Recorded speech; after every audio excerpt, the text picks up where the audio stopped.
This podcast is for informational purposes only and does not constitute legal, tax, investment, financial, or other advice. It is not intended to cause or induce breach of an existing agency agreement. Hello? Hello? Hello? This is the Vancouver Commercial Real Estate Podcast.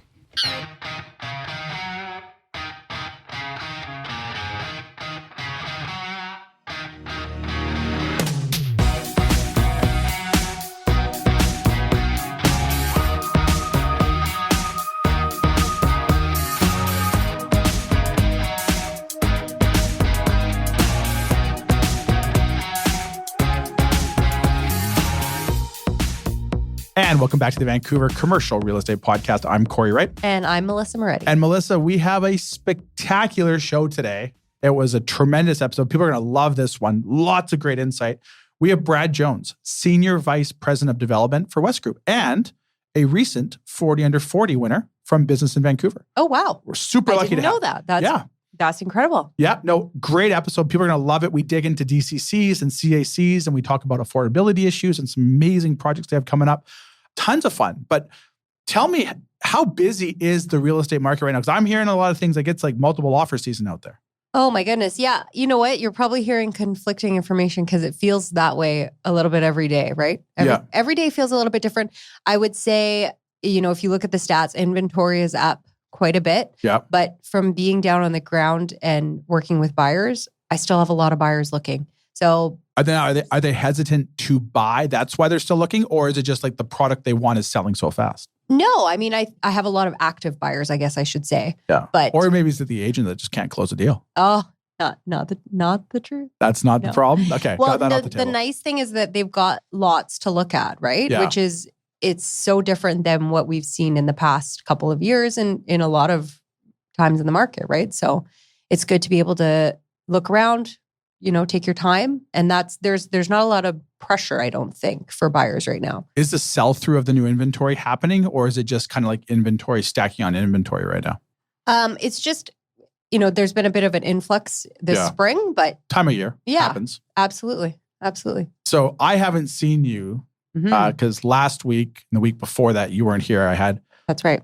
You had Adam. Yeah, that's right. And then you had Matt. And we had Matt. And I haven't seen you since the life-changing experience that we had at BC Place. That's right. You've had a couple of really exciting things. I can see it in your face. You look like a very excited puppy dog right now. Oh, you want to tell me all about it. Oh, I wanted to tell you because before we hit record and we had Brad join us, I started talking to you about Nickelback, and then you just conveniently walked out of the room unannounced and didn't come back in until we were recording. That's right. I felt because you wanted to ignore my conversation about Nickelback. I just had to let you cool down, bring it down a notch. Yeah. Well, you were very quick to point out that I was promoting our ticket giveaway as a Nickelback concert at BC Place, but you were quick to point out it was a country festival. They just happened to be there. People aren't filling BC Place because of them. So you were very quick to point that out. So for all those listeners, it was a country festival. That's right. That Nickelback played at. No, not played, headlined. Okay. So how was it? Oh, it was amazing. The concert was on Friday. I felt like I was hungover to the following Wednesday. And the sad part is I didn't really have that much to drink, but I felt like I was hungover for the thing. And then at the end of the night, how much do you think 12 cookies? This is something this just goes to speak when although maybe you've had your fair share of drinks.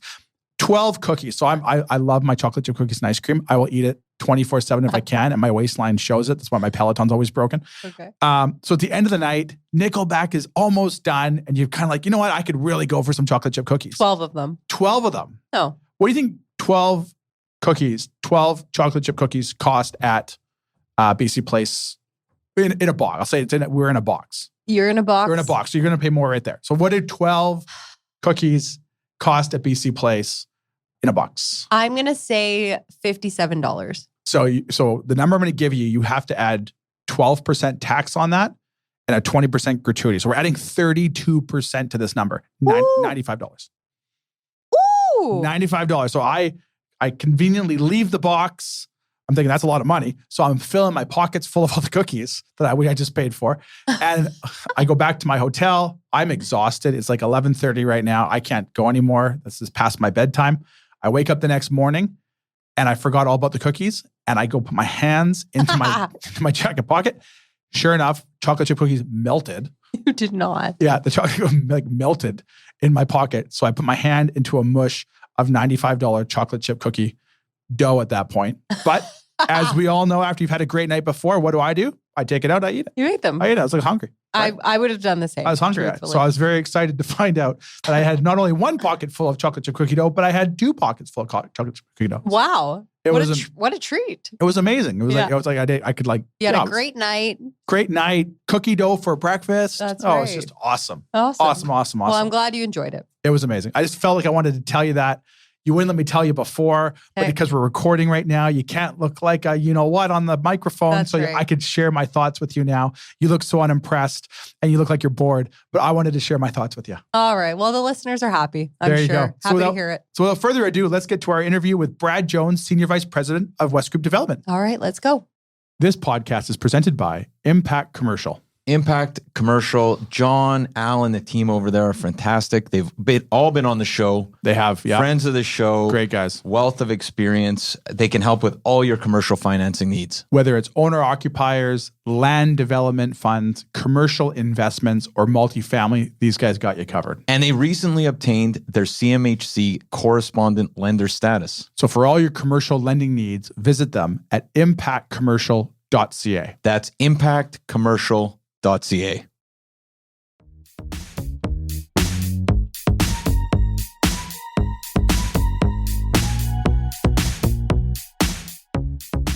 All right, we're here today with Brad Jones, Senior Vice President of Development for Wesgroup. Brad, how you doing? I'm great. How are you guys doing? Good. Thanks so much for taking your time out of your busy day today. And for our listeners that have listened to you on the Vancouver Real Estate Podcast, Matt and I have had you on before, we wanted to bring you on today to tell us more about some of the costs associated with development, mainly the new announced ACCs that are coming out. But before we get into that, can you tell us more about yourself and how did you end up at Wesgroup in the position that you're in? Yeah, sounds good. I've been at Wesgroup 9 years now, actually, which seems like a long time. So I came over to Wesgroup. I was at Adira Development before that for 5 years. Came over to Wesgroup out of a big interest in the work in master plans and kind of taking on the lead of the River District, which is our big 130-acre master plan in Vancouver. I have a background in urban planning, so it was a nice opportunity to mix that with liking doing real estate development, and have just kind of grown with the company since then. And we continue to have a big focus on master plans with a few others on the go, Port Moody, Surrey, New Westminster as well now. Yeah, I noticed the Inlet District signs are up now in Port Moody there. So we'll maybe touch on that one. I think that will be a tremendous. I'm in the Burke Mountain area, not too far from there, so I drive by it quite often. So I think it's a much needed project for that area, no question. For all of our listeners too, will be very familiar with Wesgroup, and obviously you guys are tremendous and massive home builders here in the province. What we wanted to kind of dig in today a little bit was our listeners may or may not know a whole bunch of costs that get associated with the development thing. Prior to this, most commonly people would hear things like DCCs and CACs. Recently announced is a potential new cost associated, which would be ACCs. But before we get to ACCs, Brad, can you tell the listeners more about what DCCs and CACs are and how they're collected and where they go? Yeah, for sure. So DCCs, development cost charges, sometimes called development cost levies, those are fees and charges traditionally related to infrastructure associated with construction. So think sewers, sometimes it includes schools, parkland, but primarily, water and sewer infrastructure, roads, that type of thing. So hard infrastructure required based on the impact of the development. The thing that most people don't realize that aren't in the industry is while a project pays that, it also is probably doing all the roadworks around the project. So that developer is actually taking on the work of putting in the sewers, putting in the water upgrades, putting in new hydrants, street lights, trees, sidewalks, bike lanes, all of that around the project on top of paying that DCC fee. So that's something not a lot of people realize. And then on the other side, CACs, Community Amenity Contributions. So that's the kind of broader impact of the development, libraries, community centers, rec centers, things like that. And over the last, call it decade and a half, those have really taken off. And as the industry was growing and booming and projects were selling out and getting bigger, the share of the cost of the project that went into the CAC bucket kept getting larger and larger until we've really found the point that equilibrium has been broken. And we're seeing these CACs, projects don't have the capacity to pay them anymore. Some of them are negotiated. That's starting to go away. Very few cities do the hardcore negotiated approach outside of the city of Vancouver.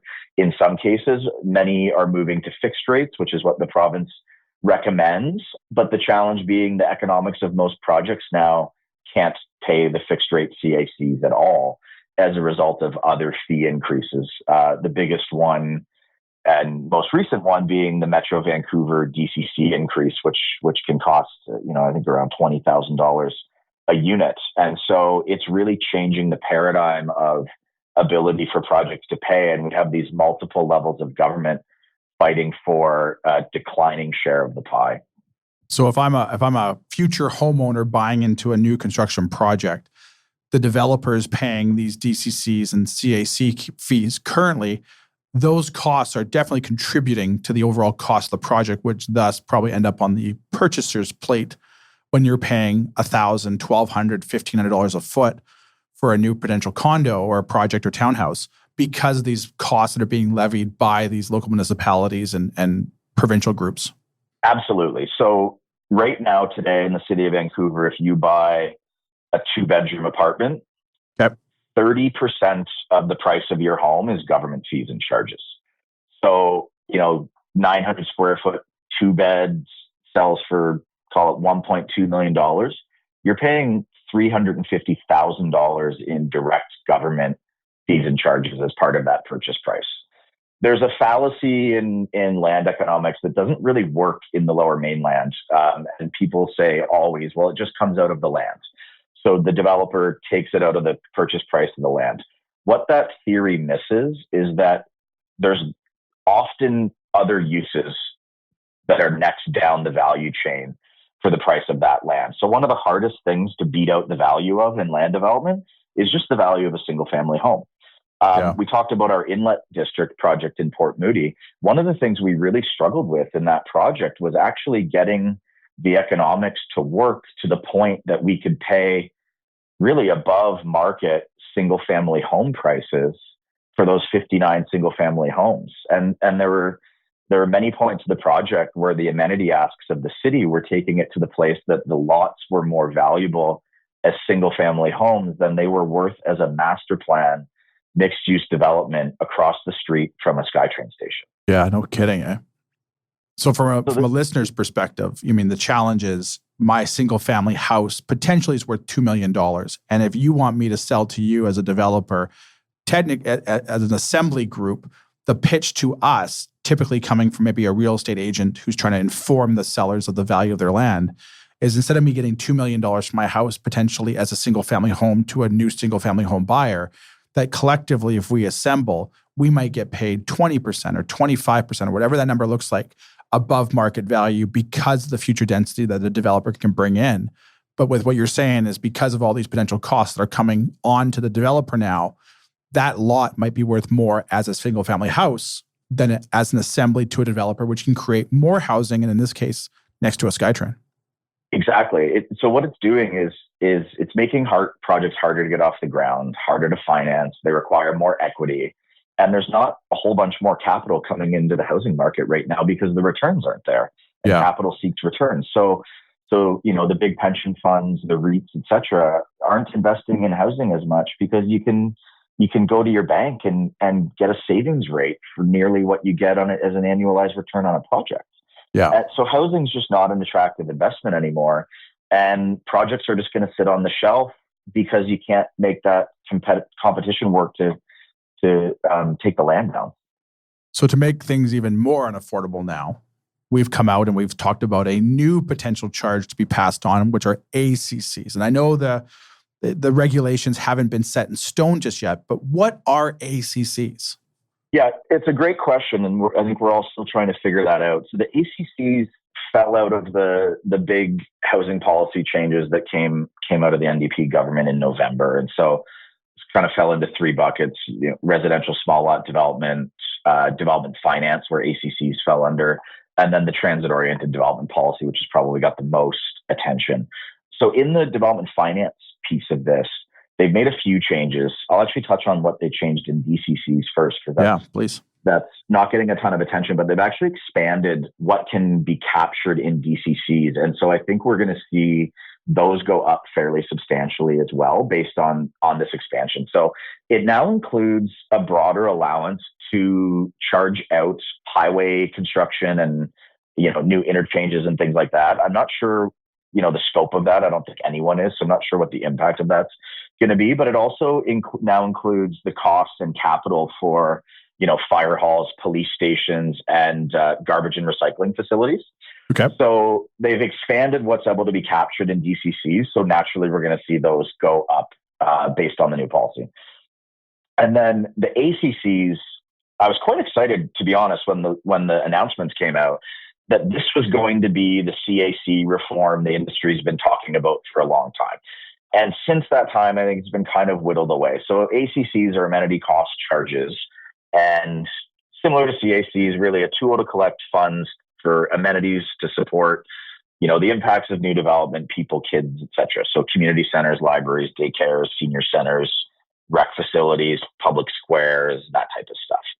And the thing that I think is good about it is that it spreads it out more. So rather than it just being on large projects and big rezonings, it applies across really all development. So it's collected at building permit or subdivision. And so it's required on the entirety of really the development landscape. So it's spreading it around whether a project's going under existing zoning or new zoning. It's a bigger pool to fund these things from. So I think big picture, that's probably a more equitable approach, but it's not having the impact I thought it would have. So the province has come out and has made it quite clear that municipalities can continue to charge CACs on top of that. So we potentially have this structure now where you're paying more in DCCs, more in the Metro Vancouver DCCs, more for your TransLink DCCs, more in public art, more in property transfer tax, all of these things, on top of now having the ACC, and then on top of the ACC, having a further CAC or density bonus framework. So it's quite confusing how this is all going to land right now. And many of the municipalities are struggling with how to structure this and figure it out.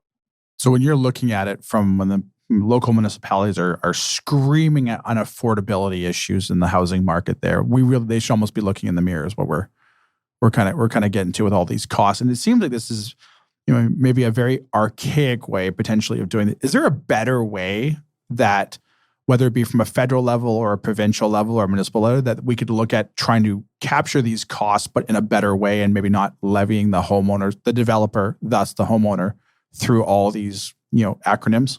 I think so, yeah. I mean, I think that every level of government needs to stop and have a look in the mirror at the housing crisis across the country right now. There's a great study from a group out of Ontario, the Canadian Centre for Economic Analysis, that found that new housing construction is the highest taxed industry in the entire Canadian economy at around 30% of value. It's higher than we tax cigarettes for. And excise taxes exist to try to get people to stop doing things. And so we're in the midst of a housing crisis and we're taxing housing at the highest rate of any sector of the economy. It's mind-boggling when you step back and think about it. It's like taxing food during a famine. No kidding. And so we've just created this environment where it's kind of impossible to move. I mean, there's a lot of real estate developers in the country that are struggling to get projects off the ground. The city of Toronto is having its slowest sales performance to start a year in decades. And all that means is that as we have this massive immigration over the last few years, housing starts are declining. And our problem's about to get a lot worse because it takes a long time to convert a start to a completion in today's construction environment.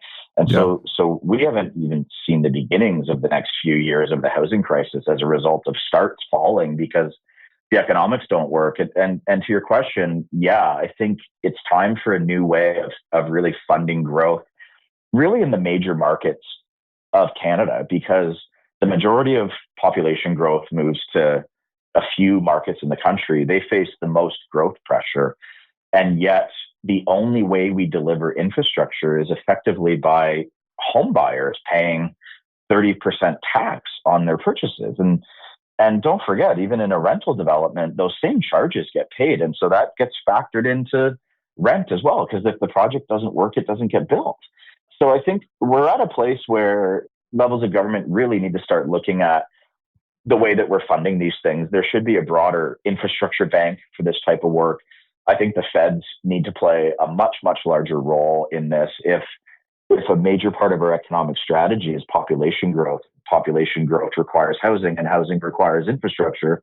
As the long-term beneficiary of population growth, the feds should be making those major investments in infrastructure and making sure that we have an environment that we can build housing in, and communities that have, appropriate infrastructure and appropriate amenities so that people can take their kids to swimming lessons and to the rec center and things like that. I mean, there's lots of people that live in the city of Vancouver right now that go to Richmond and Burnaby and North Van to get their kids into rec centers for swimming lessons. And so I think we're finding the place where the model's probably been broken for a little while and it was being saved by the market.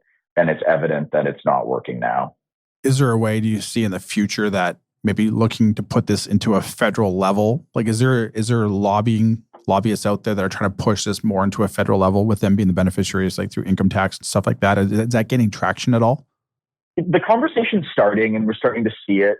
There's folks like Mike Moffat, who's a housing advocate out of Ontario, that's starting to talk about the infrastructure funding model and the impact of DCCs on housing.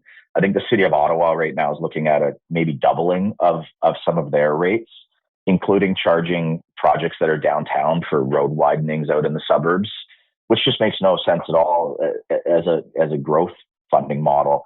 So the conversation's starting. I think one of the things we've been trying to get through to government is the housing industry is not like the auto industry, where when they want to meet with the auto manufacturers, they meet with 3 or 4 groups.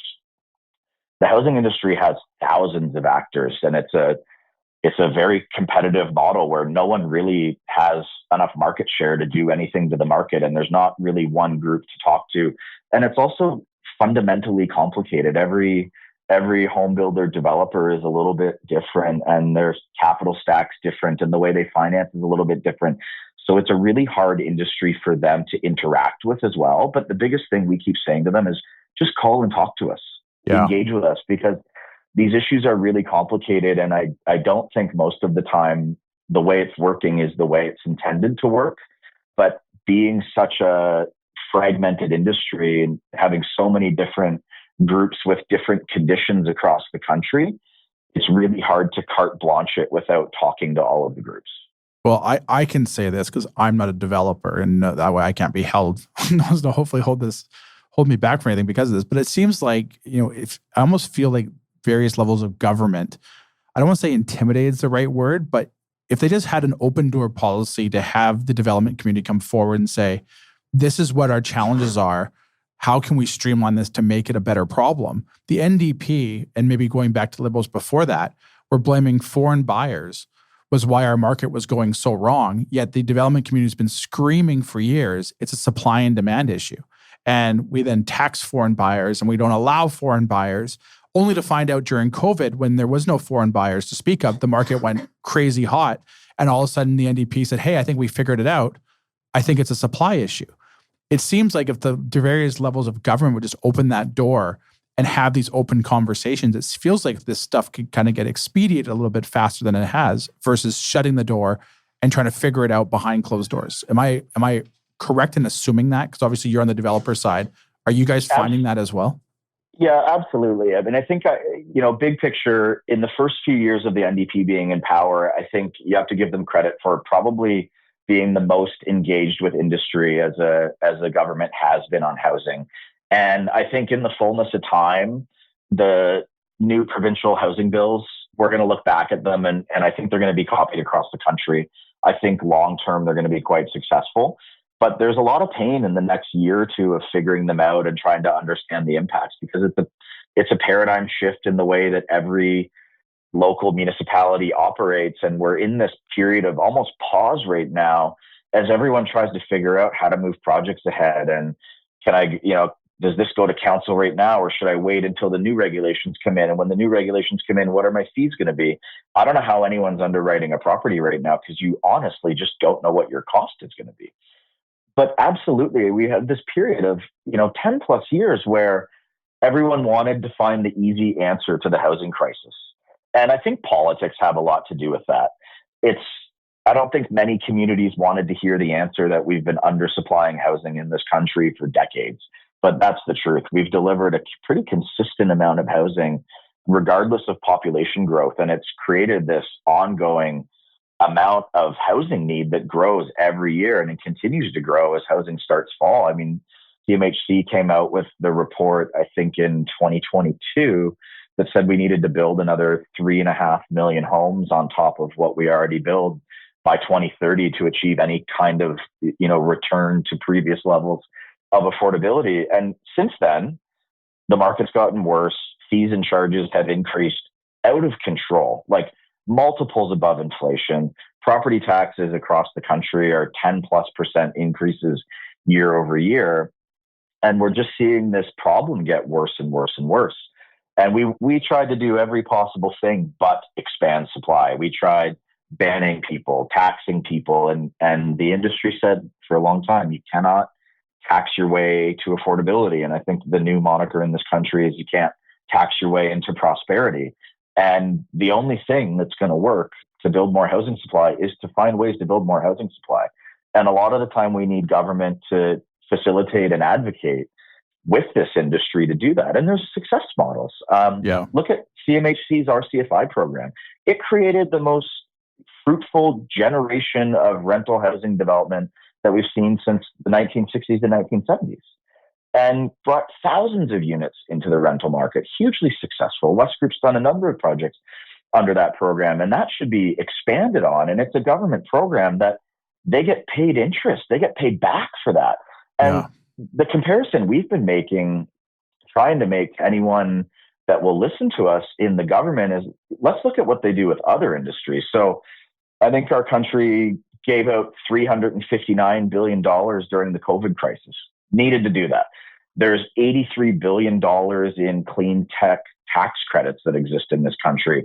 There's been nearly $27 billion go into EV battery manufacturing.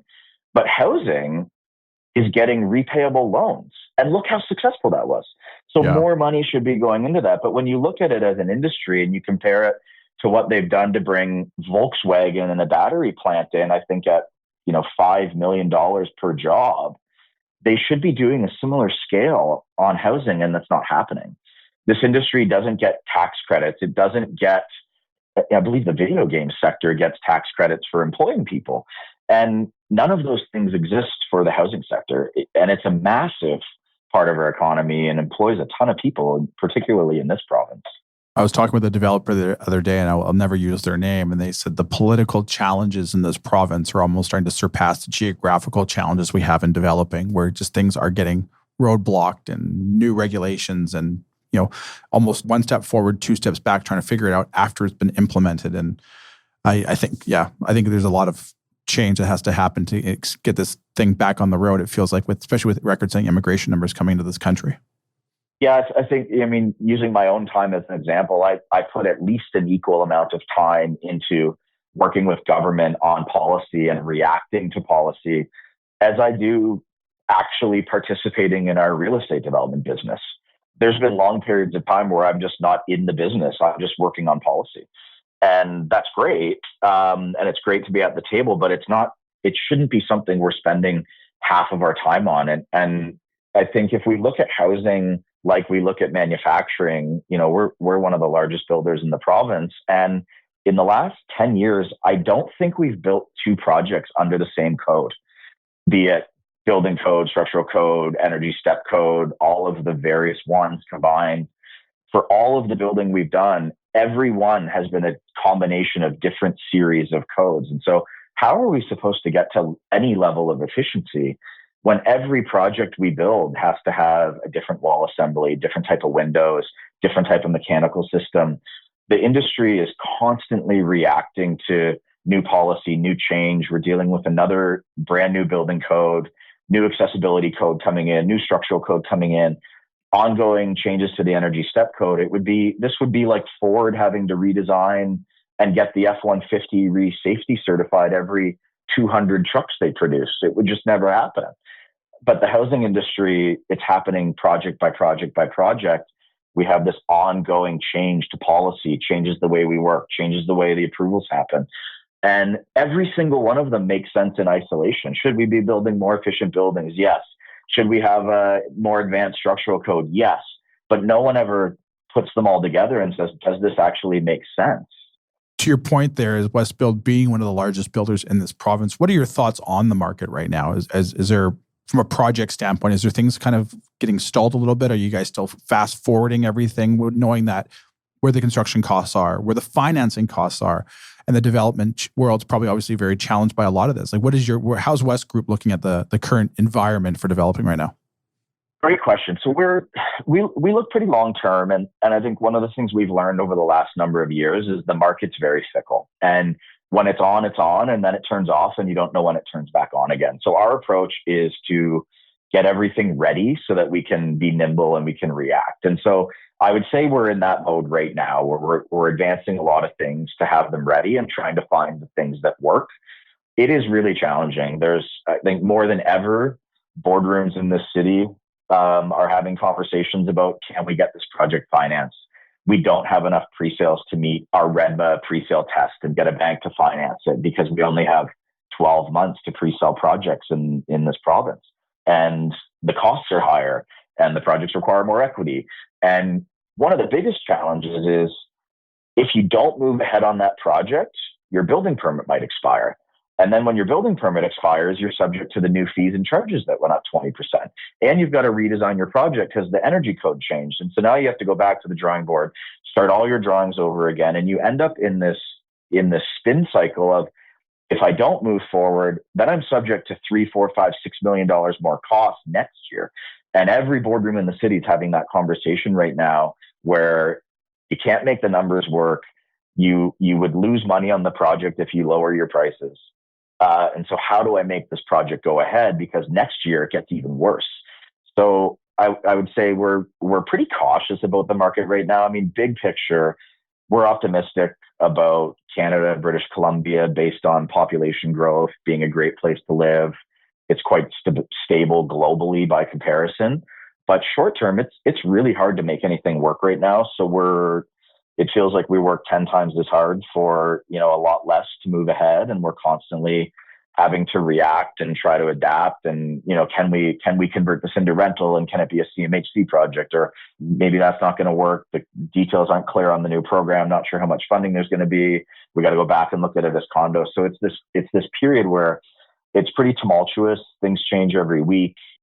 Nobody's ever watched the Bank of Canada closer. As we all try to just figure out how to make things happen. And, there's companies in this city and in Toronto that are laying off staff and downsizing. And there's a lot of projects that aren't working at a time that we've never needed more housing and construction to happen. It just shouldn't be this way. Any thoughts on interest rates? Obviously, you don't have a crystal ball, but is there any, optimistic thoughts on interest rates where you guys are looking at it thinking, okay, hey, we feel things are going to move. Here's when they're going to move. Yeah, I wish we had a better crystal ball than we do.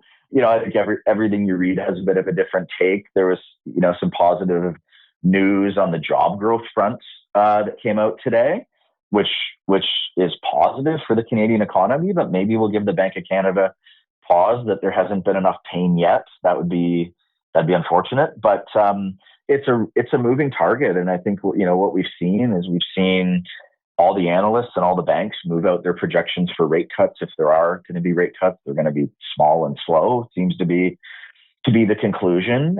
And, on the sales side, Vancouver is a very sentiment-based real estate market. I mean, it's still, you go to dinner and nobody wants to be the person that's like, oh, I bought this. And everyone goes, oh my God, in that market. I feel like that conversation drives a whole lot of our real estate market. And, I think the Bank of Canada making a move just signals that, hopefully there's a return to some normalcy on the interest rate environment. I don't think we're going to see what we saw over the past few years for a really long time, but everyone's just trying not to buy at the wrong time. And we're definitely seeing that in pre-sale performance, in traffic in sales centers. But there's also, there's pockets where success has been seen. And I think it's still a really competitive market. There's a ton of units sitting on the sidelines. There's a lot of competition in a lot of our core markets around transit. But we've also had success, like our Rain project in Metrotown has had great success in that pre-sale market with a really good offering. And in that case, I use this example a lot. We were ready. So we had a project that was moving through the approval system. It was ready to launch. We had a sales center sitting there, and we needed to wait until the time was right to pull the trigger. And when we did, we timed it really well. And we've had, quite a good period of pre-sales there. But if we'd missed that by 3 or 4 months because of a permit delay, I don't know that I'd want to launch right now. Yeah, good point. You talked earlier about the Inlet District, which is a 58 or 59 property assembly, which for those who are familiar with the area, it's kind of on Ioko there, right by Newport Village and Sutterbrook there. What markets is Wesgroup excited about? Obviously, there's that one there, but is there other markets that you guys are excited about? You guys are looking into getting projects going in? Yeah, we're really excited about Inlet District and having a master plan there right across the street from the SkyTrain. There's a lot of exciting things happening at River District. It's a constant evolution down there for us. And we've been working on that for a long time and will for a long time into the future, but really starting to see it mature with the retail offering and restaurants. And, the vision comes together, and it's cool when we go down there. There's people that, I met a few years ago that were a couple moving out of Yaletown, and then you saw them walking the dog, and now you see them pushing the stroller. So it's just been this growing up of that master plan that's in a really cool place. We have a large 4-tower master plan in Surrey, right at City Center, across from City Hall, right on the SkyTrain station. That's moving through the approvals process there. It's actually quite excited. Doesn't have to have a public hearing. So that's a big benefit of the new provincial housing policy is these projects move ahead without public hearings now, it's interesting. We're starting to see those come through. And I was like, I kind of enjoyed the public hearings. I don't want them back, but it was an interesting, experience too. And it was exciting and didn't know what was going to happen. So it's very, I'm feeling kind of old as we go through these that I'm missing that, but not really. It's just a new experience, but we're really excited about that market as well. And there's lots happening in the Lower Mainland. There's a lot happening on the housing front to be excited about. Well, Brad, before we let you go, we know you're a busy guy and we appreciate you taking your time today. We have a 6-pack of lighthearted questions we ask all of our guests so we get to know you a little bit more outside of the office. Do you have a few more minutes for us? Absolutely. The 6-pack is powered by our good friends over at Red Point Law. Red Point Law, Cory, Tim, Falco, Scott, and the team. These are great people with a wealth of experience when it comes to commercial closings and private lending. And I just want to say, Cory, not to cut you off, they have a perfect 5-star review on Google. So for all your commercial legal needs, visit them at redpointlaw.ca with offices in Vancouver and now open in downtown Kelowna. All right. First question. Favorite vacation spot? I like playing golf in Ireland, particularly Northern Ireland. So that would be my pick. Now, my question is, as a wannabe golfer, how often do you get to Ireland to play? Because I struggle to get to my local course 15 minutes from my house to play. I've had a good run the last few years of making my way to the UK to play golf, actually almost every year. Unreal. But what I've found is, I've traveled around to play golf with friends and we do a trip every year. And by the time you get, we've done the east coast of Canada and I've done Bandon Dunes. And by the time you travel to the other side of the US or travel to Scotland, it's actually not that much different time-wise. And so what we've decided to do is, hey, we love it here. Let's just spend our time here. So we're up in the Scottish Highlands later this year for a week as well. Unreal. Everyone who's a golfer that's listening to this is definitely jealous. Next question up. You've unfortunately done something horribly wrong, Brad. You found yourself on death row, but you're given one more meal before it's all said and done. What meal are you having? With a friend, actually, when we were in Ireland last year, we lucked into begged our way into a restaurant in Dublin, a steakhouse called FX Buckley. Okay. And we called them and begged and begged and begged on our last day. And they kind of said, hey, show up at this time and we'll sneak you in. And that was one of those life-changing meals. Wow. Sounds good. All right, next question. Favorite band or musician? A lot of Smashing Pumpkins the last little while. Interesting. The world is a vampire, apparently. That was my favorite, one of my favorite bands in high school. I think I used to listen to that double album they had that came out like front to back over and over. This is when you had CDs and you'd get like, remember we used to have like the Discmans and you go for a run and you try to like run it so slow so it wouldn't skip. It was awesome. You'd have to hold that thing. Yeah, Melissa's looking at me because she's obviously younger and she's looking at me like, what's a Discman? Well, if you were really living too, you had like the 6 CD changer, so you didn't have to pop them in and out all the time, right? Yeah. Oh, wow. Before that with the Walkman, you used to have to like rewind the tape to find that one part of the song that you really liked. All right, next question up, Brad. A book recommendation for our listeners and doesn't necessarily have to be real estate related, but it can. Oof, good question. I'm actually rereading. I read it a while ago. It's a book called The Fog of War. And it's Robert McNamara, who was Secretary of Defense for Kennedy. And for a while, actually, he was the president of Ford Motor Company, and he kind of brought statistics and analytics into the way they military plan. And it goes into, real in-depth stuff on Vietnam War, Cuban Missile Crisis, et cetera. It's quite an interesting read. If you want to shortcut it, there's a pretty good little documentary as well. Awesome. Good choice. Sounds interesting. All right, next question. You are drunk at a bar, you're handed a karaoke mic. What are you singing? Oh, boy. Just because it's probably the last one I did with a friend in Victoria, because it was fun, was Black Parade. Oh, interesting. I think it's the first time we ever had that song. It probably should be the first time. Well, I just like the fact that you actually did this. Most people are just guessing at a song that they would sing. You're coming from experience. You're like, when I sang. Yeah. So, yeah, exactly. A while ago. More props to you. Last question up, and it's that time of the year. Brad, who's going to win the Stanley Cup?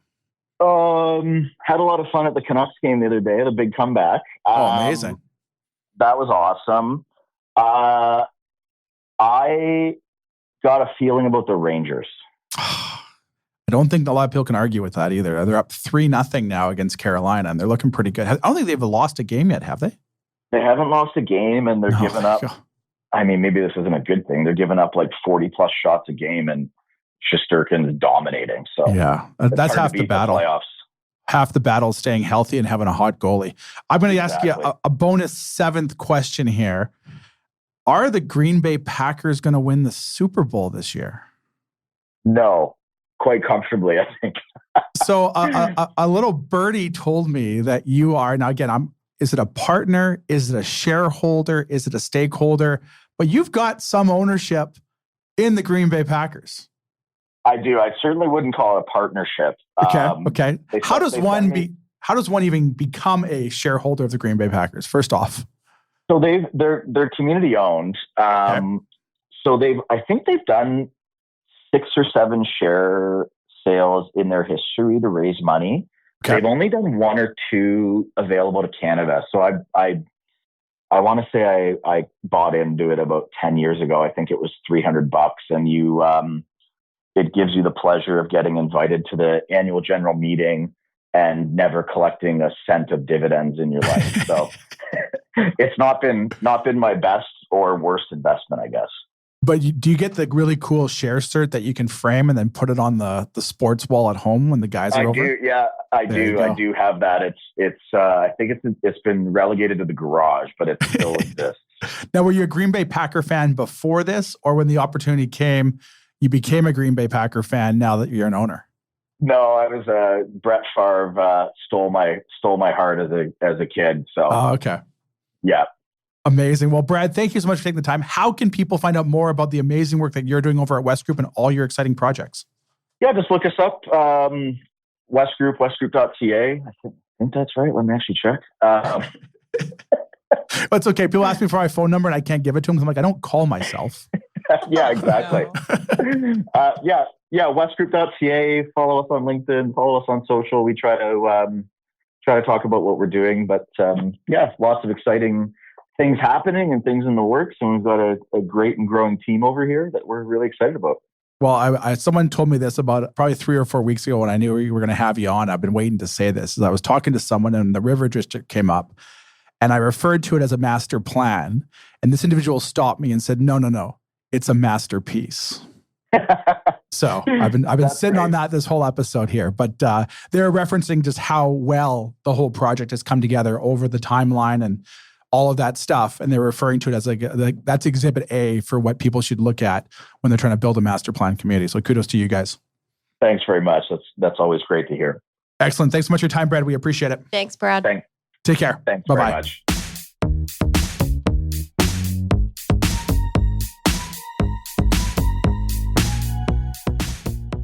There you have it, folks. Our interview with Brad Jones, Senior Vice President of Development for Wesgroup. Yeah, great conversation. A lot of really good insight that I don't think a lot of people think about when they think about buying a home. Well, I think there's so much talk about affordability. I think Brad really, really emphasizes it when he talks about how much sometimes per unit, like 30%, can be the cost of government charges. So if I'm buying a condo for $1,000 a foot or $1 million, 300,000 of that is going into the city coffers and municipal and federal or whatever it is through various costs. And I was wondering, like, if you go to Athletes Village, because you're in the village there. Yeah. We're not going to tell everyone your address because we don't want all the people that are showing up at your door seeing what you're doing on the weekends. But you're in the village there. I always wondered, how do you pay for a 60-foot bird? Brad talks about CACs. Now I know how they can pay for a 60-foot bird. That's right. You know what I always think about is that chandelier under the Granville Street Bridge. Wasn't that millions? It was like, don't quote me on this, but I want to say 27 million. 27 million for a chandelier. Maybe 28. See? I could be wrong. Let's fact check that, but it was not cheap. It was we'll say millions. You know what? The conversation with Brad, it made me think there needs to be a little more transparency around this stuff. Yeah. Well, maybe there is and people are just not paying attention. But if Adam Scalina would stop buying pieces of art for the city of Vancouver, such as the chandelier to the bridge there you go. Probably wouldn't be that bad. That's right. Another great episode with Brad Jones there. Melissa, for all those who want to compete in this inventory-filled real estate market, it feels like, but prices are still going up, how can they get a hold of you? You can call me 778-869-4477 or email me at melissa@vancouverrealestatepodcast.com. And if you want to talk about the commercial side of the business, you can reach us at our Vancouver office, 604-428-5255. Let us know what you're looking for. We'll put you in touch with agents throughout the province. You can send me an email, Cory@williamwright.ca, or you can visit our website, williamwright.ca, and sign up for the latest and greatest news. All right, everyone. Thanks for listening. We'll be back next week with another great episode. Go Canucks, go. Subscribe today.